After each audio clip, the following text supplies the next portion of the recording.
I was out hunting in the woods when I stumbled upon something that would change my life forever. I found something horrific, and I couldn't believe my eyes. The experience was both terrifying and surreal, and I'm still trying to process what happened. In the mountains, there's this unwritten rule that anyone, whether you're a buddy, a former foe, or just someone passing through, can crash in another hunter's cabin if you're in a tough spot. It's like this code of honor, maybe rooted in that whole treat others how you want to be treated mantra. Or maybe it's just because there's not a lot of folks around to actually talk about it. Especially during winter, you might not see another person for weeks or even months. The thing is, if you're in a jam, you find a place and use it. No one will judge, and there are no questions. Just don't take someone else's stuff. Now, I'm not exactly a rugged mountain guy who eats tree bark for breakfast or anything like that, but I do enjoy hunting.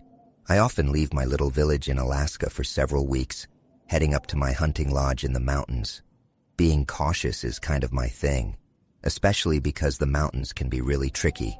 So when I pack up, I prepare for anything. I check the weather forecast, gather all my supplies, and even bring extras, making sure I have enough to last at least a week longer than I plan. It's all about being safe, just in case things go sideways.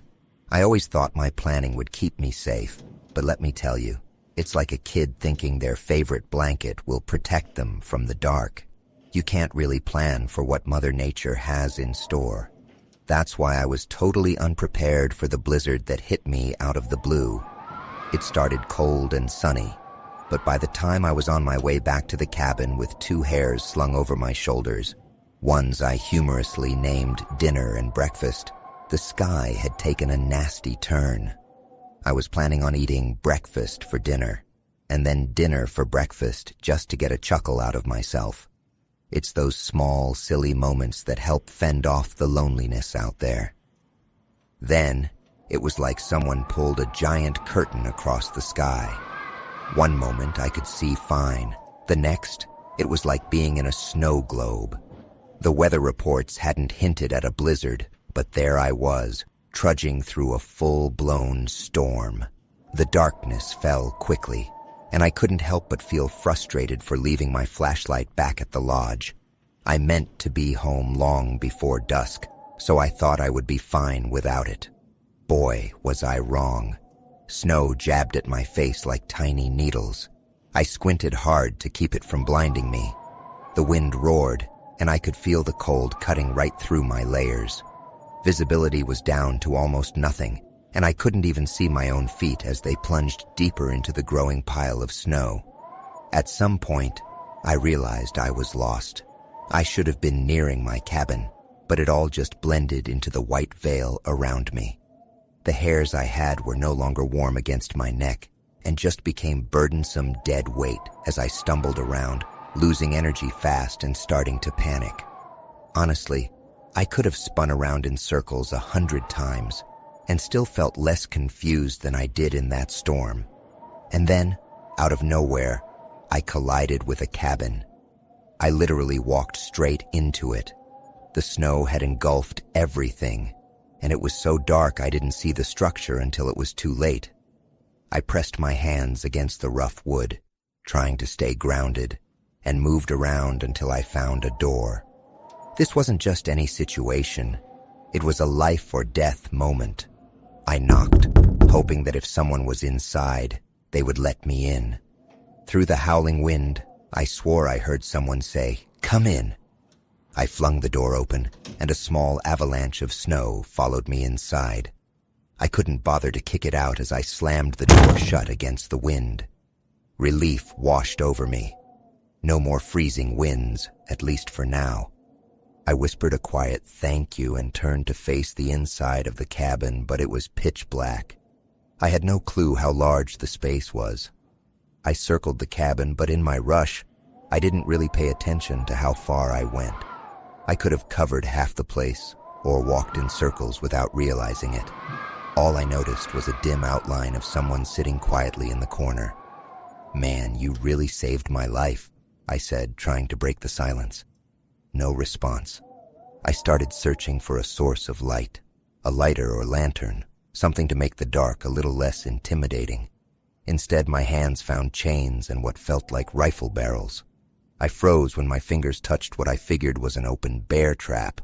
Best not to lose any limbs tonight, so I figured it was safer to just sit still and wait for morning. It dawned on me that the stranger might have been stuck here as well. So, I tried to keep things casual. "Are you the owner of this cabin?" The reply came from the corner, more of a hiss than words, but I could make out a drawn-out, "Yes!" I settled on the floor, setting my hairs beside me, and rummaged through my pack. I had foolishly packed a sleeping bag, but left the flashlight behind. As I climbed into my sleeping bag to warm up, I said, "Thanks again for letting me in. This blizzard really caught me off guard." The breathing I heard was slow and raspy, making me think it was an older man. Dangerous. "Yeah, you can say that again," I chuckled nervously. He let out a weak, "Hungry." "Do you have a fireplace? I've got a couple hairs. I can cook something up," I offered, just trying to make myself useful. His no echoed in a drawn-out, eerie way. No, then a strange transition to a hesitant, no, yes. I craned my neck to check the small window. It was entirely enveloped in darkness and snow.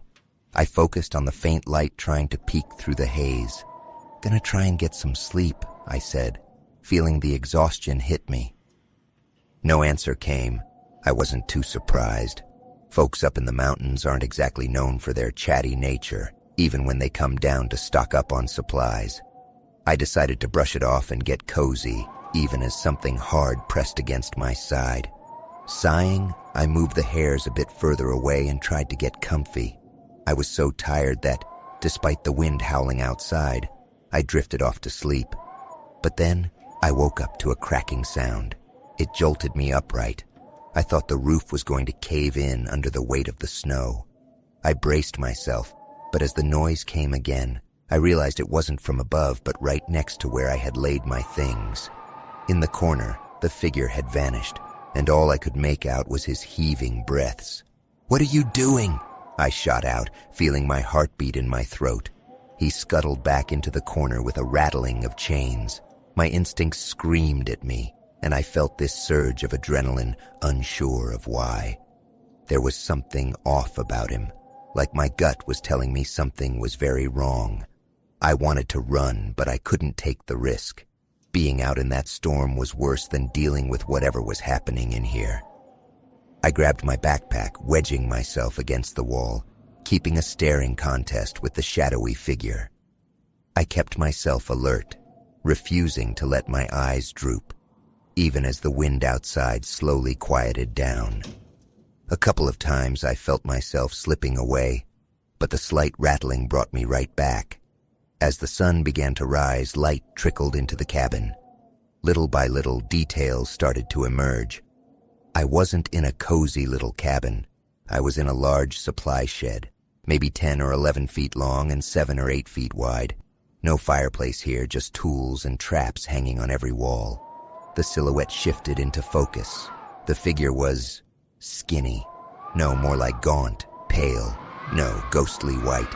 It was a man. No, a corpse. The moment I realized it, I felt like I'd been punched in the stomach. He was dead.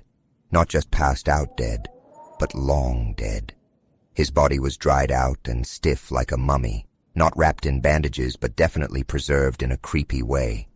His hair hung in thin strands, and his teeth jutted out from his shrunken lips.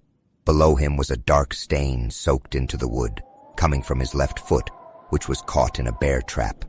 The chain was long enough to allow movement, but not long enough for him to reach the front door or the saw hanging above it. My guess? He must have set the trap too close to himself, and while trying to gather supplies, he got caught and eventually perished in this barren shed. I sat there trying to convince myself that I'd imagined the whole thing after being tired, dehydrated, and disoriented from the blizzard. Maybe I'd just projected an image onto the room. But then I felt something, that gnawing realization. I wasn't the one responsible for the missing bite out of breakfast. It wasn't my tooth on the floor beside me. my hands weren't covered in the fur that stuck to cracked, dry lips. I didn't wait around for dinner.